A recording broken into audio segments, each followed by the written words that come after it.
Hello friend, তোমরা সবাই কেমন আছো?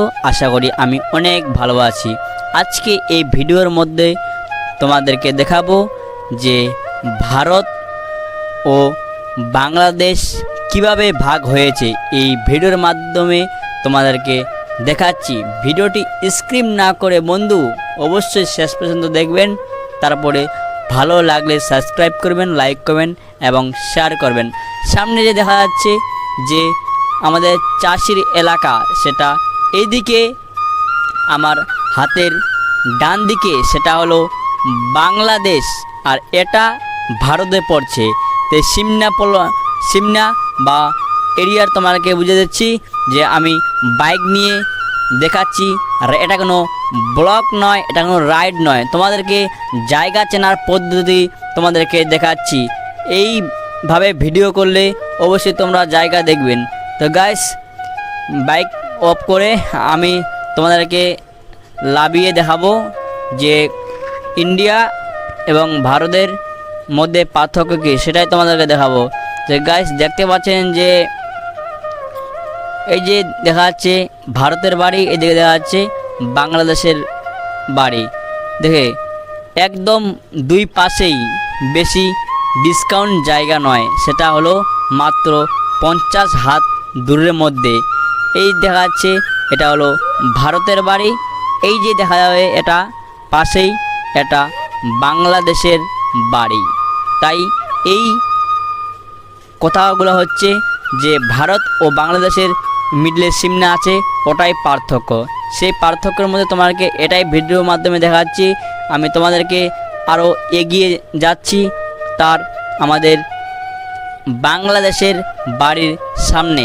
তাই আমি অনেক পারমিশন ছাড়াই আমি তোমাদেরকে এখানে পৌঁছে গেছি। গাইস, অবশ্যই ভিডিওটি আপনাদেরকে ভালো লেগেছে, তাই আমি আরও আপনাদের সামনে কিছু মন্তব্য বা বক্তব্য শোনাই। তাই এই ভিডিওর মাধ্যমে তুমি দেখবা, এই যে দেখাচ্ছে এটা হলো বাংলাদেশের বাড়ি। তাই বাড়ি বহুদিন ধরে বাড়িটি তৈরি করছে, এখনও পর্যন্ত তৈরি হয়নি, কারণ ওরা জায়গার অনুমতি পাচ্ছিল না। সে এখানে বাংলাদেশের বা ভারতের পাশে যে বাড়িটি তৈরি করবে সেটা অনুমতি না দিলে এবং পরে ঝগড়া হতে পারে। সেই জন্য দেখতে পাচ্ছেন গাইস, এটা হলো বাংলাদেশের বাড়ি। বাংলাদেশ ওইদিকে সিমনা দিয়ে বাংলাদেশের শেষ সীমানা এটাই। এই দিকে এখন এই পোল পার হয়ে গেলাম, এটা এখন ভারত দেখা যাচ্ছে। দেখতে পাচ্ছেন গাইস, যেটা বাড়ি দেখা যাচ্ছে ওটা হলো ভারতের বাড়ি। দেখতে পাচ্ছেন গাইস, তোমাদেরকে আর দেখাচ্ছি যে বাংলাদেশের ট্রাক্টর এসে ভারতে চাষ করে যাচ্ছে। কিভাবে সম্ভব, এই ভিডিওর মাধ্যমে তোমাদেরকে দেখাচ্ছি। ট্রাক্টরের কাছে এগিয়ে দেখাচ্ছি তোমাদের পার্থক্য কইটুকু। দেখতে পাচ্ছেন গাইস, ট্রাক্টরের পিছনে যে বাড়িটা আছে ওটা হলো ভারত, আর ট্রাক্টরটা যেখানে হাল বইছে সেটা হলো ভারত। এবং বাংলাদেশের ট্রাক্টর কিভাবে আসা সম্ভব, এটা কি আমি বা আপনারা কি জানতে পারেন? হ্যাঁ, অবশ্যই তোমাদেরকে এই ভিডিওর মাধ্যমে সব বুঝিয়ে দেব। দেখতে পাচ্ছেন গাইস, যে ট্রাক্টর হাল বইছে এখন ও ইন্ডিয়াতে বা ভারতে আসে চাষ করে যাচ্ছে। হাল চাষ সবাই করতে পারে না, ভারতে আসে সে পারমিশন ছাড়াই সে ট্রাক্টর লাভিয়ে চাষ করছে।